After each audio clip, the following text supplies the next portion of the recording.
Hello everyone, welcome back to another video. I hope that guys कि आप लोग बहुत अच्छे होंगे।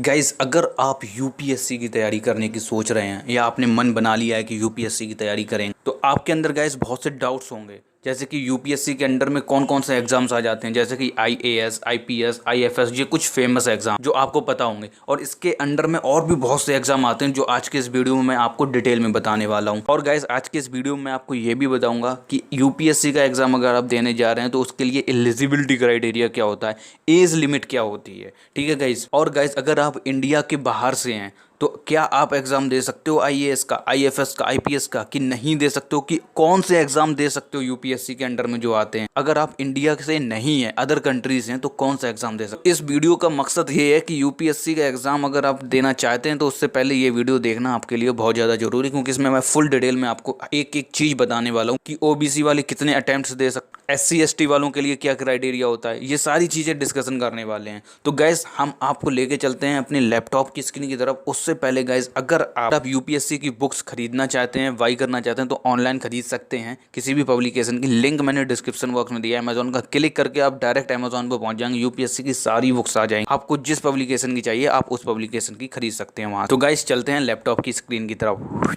तो गाइस, हम आ चुके हैं अपने लैपटॉप की स्क्रीन की तरफ।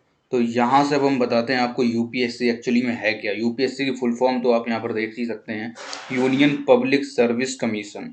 यूपीएससी की फुल फॉर्म क्या होती है? Union Public Service commission. I know that कि आप सभी लोग जानते होंगे यूपीएससी की फुल फॉर्म। आगे की तरफ चलते हैं। UPSC exam commonly known as IAS exam. कोई भी अगर नाम लेता है कि आईएएस एग्जाम देना है मुझे, तो यू वहाँ पर आ जाता है कि अच्छा यूपीएससी का एग्जाम दोगे भाई, ठीक है। तो यहाँ पर सभी लोग जानते हैं कि आईएएस का एग्जाम किसके अंडर में आता है? यूपीएससी कराती है आईएएस का एग्जाम, ठीक है। इस formally the UPSC civil service examination, ठीक है।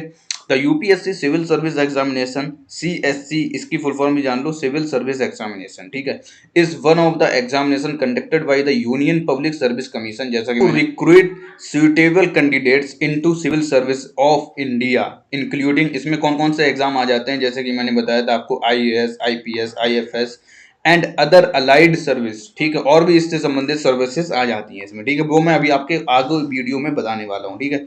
This examination is conducted in 3 phases, namely UPSC prelims होता है, यूपीएससी मेंस होता है, एंड द पर्सनालिटी टेस्ट, जैसे हम बोलते हैं इंटरव्यू होता है, ठीक है। अब हम चलते हैं नेक्स्ट स्लाइड की तरफ। नेक्स्ट स्लाइड में यहाँ पर आप देख सकते हैं, यहाँ पर मैंने आपके लिए बनाया है, the civil service include 3 types of service, namely All India Services, group A and group B central services. अब ये क्या होता है ये भी मैं अभी आपको बताने वाला हूँ, ठीक है। तो ऑल इंडिया सर्विसेज में क्या आ जाता है, ये मैंने क्यों लिखा है, इसके पीछे एक बड़ा रीजन है जो आपको लास्ट में पता चलेगा। ऑल इंडिया सर्विसेज यहाँ पर क्यों लिखा हुआ है? इंडियन एडमिनिस्ट्रेटिव सर्विस आईएएस आता है इसमें, इंडियन फॉरेन सर्विस आईएफएस आता है, इंडियन पुलिस सर्विस आईपीएस आता है। नेक्स्ट स्लाइड की तरफ चलते हैं। अब गाइस, ग्रुप ए सर्विसेज में कौन कौन सी आ जाती हैं यहाँ पर आप देख सकते हैं। तो गाइस, आप इसका स्क्रीनशॉट भी ले सकते हैं। यहाँ पर ग्रुप ए सर्विसेज आप देख सकते हैं एंड ग्रुप बी सर्विसेज आप देख सकते हैं, ठीक है गाइस। तो यहाँ पर अगर फर्स्ट की बात करी जाए तो इंडियन रेवेन्यू सर्विस, जिसे हम आईआरएस बोलते हैं, ठीक है। तो ऐसे ही यहाँ पर और भी यूपीएससी के अंडर में आ जाती हैं, ये 14 आप देख रहे होंगे। एंड ग्रुप बी सर्विसेज में ये सारी आ जाती हैं, आप देख सकते हैं, ठीक है। अब हम चलते हैं नेक्स्ट स्लाइड की तरफ। नेक्स्ट स्लाइड में यहाँ पर मैंने लिखा हुआ है कि categories wise UPSC CSC age limit, relaxation and maximum attempts आप कितने दे सकते हैं। यहाँ पर मैंने बताया था कि मैक्सिमम अटेम्प्ट्स आप कितने दे सकते हैं, ये आपके लिए बहुत ज़्यादा इंपॉर्टेंट हो जाता है, ठीक है। तो यहाँ पर जो एज है वो मैं आपको बता दूं, जहाँ पर पहली लाइन आप देख रहे होंगे, the minimum age to take the UPSC exam is 21 years which is common for all candidates, मतलब कि सभी कैंडिडेट्स के लिए 21 ईयर का होना बहुत ज़्यादा जरूरी है। 21 ईयर्स के अगर आप नहीं हो तो आप यूपीएससी का एग्जाम नहीं दे पाओगे। 21 ईयर होने के बाद ही आप यूपीएससी का एग्जाम दे सकते हो, या 21 के होगे तो दे सकते हो, ठीक है। अब यहाँ पर मैंने कुछ यहाँ पर डिवाइड की हुई है, यहाँ पर category, general category and EWS वाले क्या है, 32 ईयर्स के होंगे और वो 6 अटेम्प्ट्स तक यहाँ पर दे सकते हैं। नंबर 2 पे आप देख सकते हैं ओबीसी विद सर्टिफिकेट, मतलब कि यहाँ पर आपके पास सर्टिफिकेट भी होना चाहिए, ठीक है। 32 ईयर्स होनी चाहिए एंड प्लस 3 ईयर्स का रिलैक्सेशन, जैसा कि मैंने आपको बताया होता है, एंड 9 अटेम्प्ट्स आप दे सकते हैं। एससी एसटी वालों के लिए 32 ईयर्स, 5 ईयर्स का रिलैक्सेशन एंड अनलिमिटेड अटेम्प्ट्स आप दे सकते हैं इसमें। फिजिकल डिसेबल्ड, तो यहाँ पर आप इन्हें रीड कर सकते हो। एंड यहाँ पर 7 नंबर पर देख रहे होगे, ex serviceman commission officer, 32 years के आए इनके लिए भी, एंड 5 ईयर्स का रिलैक्सेशन, 3 ईयर्स इफ ओबीसी और 5 ईयर्स इफ SC ST, ठीक है। तो यहाँ पर ये आपको याद रखना है। ये मैंने सारी डिटेल लिख दी है, आप इसका स्क्रीनशॉट ले सकते हो अगर आपको ये PDF चाहिए है पूरी, ठीक है। तो आप मेरे टेलीग्राम वाले चैनल पर विजिट कर सकते हो, वहाँ पर मैं अपलोड कर देता हूँ जो भी PDF बनाता हूँ, ठीक है। तो उसका लिंक मैंने डिस्क्रिप्शन बॉक्स में दे दिया है, ठीक है। तो अब मैं चलता हूँ नेक्स्ट की तरफ। तो यहाँ पर जो नेक्स्ट स्लाइड है वो है एलिजिबिलिटी के लिए। आप एलिजिबल कब होंगे IAS का एग्जाम देने के लिए, आपके पास क्या क्वालिफिकेशन होनी चाहिए, ठीक है। यहाँ पर है एजुकेशन क्वालिफिकेशन।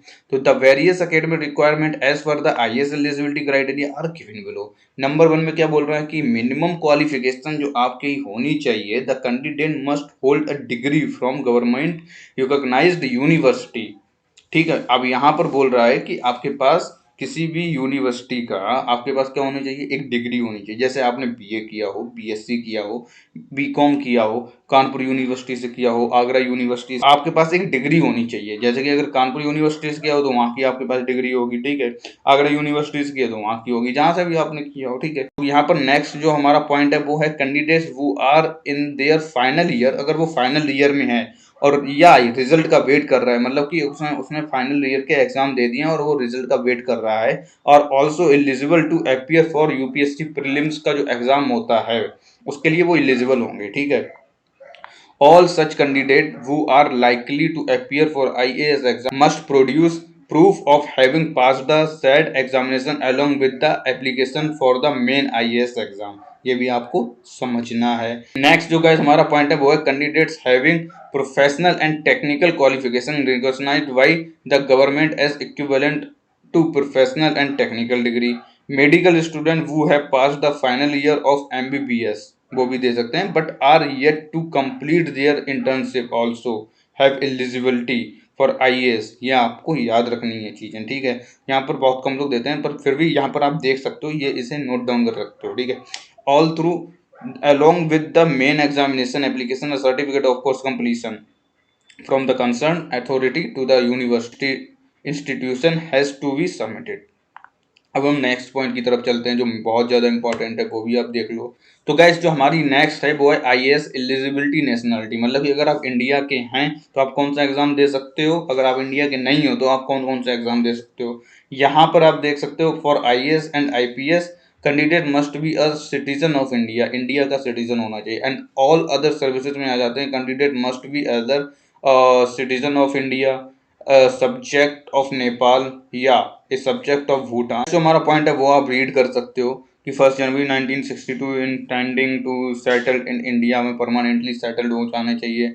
और यहाँ पर और भी आपको पॉइंट यहाँ पर दिए हुए हैं जो मैंने बिल्कुल डिटेल में आपके लिए, तो गैस आप इसे भी अच्छे से रीड कर सकते हैं या इसका भी स्क्रीनशॉट ले सकते हैं। मैंने फुल डिटेल में आपको बता दिया एलिजिबिलिटी क्राइटेरिया क्या था, एज लिमिट क्या थी, जो सबसे ज़्यादा इंपॉर्टेंट था। आई नो डेट कि आप इंडिया के ही होंगे तो आपके लिए ये IAS एलिजिबिलिटी नेशनलिटी इंपॉर्टेंट नहीं होगा ये पेज, ठीक है।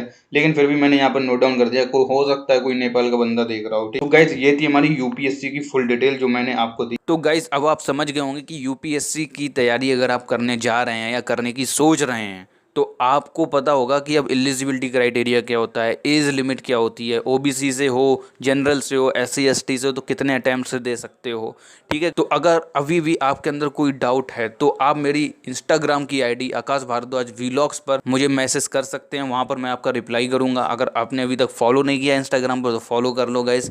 मिलते हैं गाइस नेक्स्ट वीडियो में फिर किसी नए टॉपिक के साथ, तब तक के लिए जय हिंद जय भारत। आई होप कि आपको ये वीडियो पसंद आया होगा। Bye bye.